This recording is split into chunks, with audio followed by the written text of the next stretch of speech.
తన కూతురు మృతిపై సమగ్ర విచారణ జరపాలని ఓ తండ్రి కలెక్టర్ను కోరారు. నిజామాబాద్ జిల్లా రుద్రూర్ అగ్రికల్చర్ పాలిటెక్నిక్ కాలేజ్లో సెకండ్ ఇయర్ చదువుతున్న రక్షిత హాస్టల్లో ఆత్మహత్య చేసుకుంది.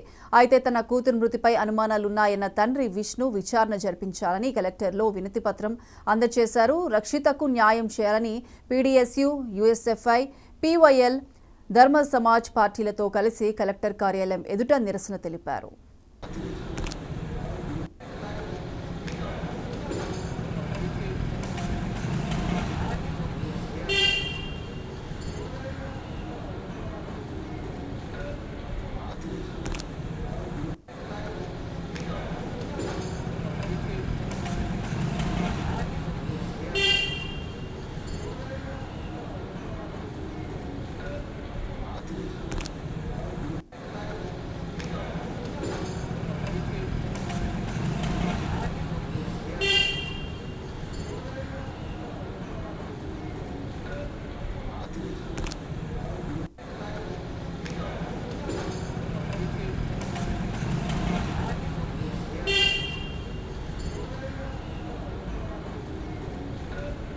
అయితే మంగళవారం అంటే 27 నాడు మా పాపకి రుద్రూర్ పాలిటెక్నిక్ కాలేజ్కి తీసుకొచ్చాను. మేము ఆ రోజు వచ్చి అడ్మిషన్ చేసి మేము బయలుదేరినాం.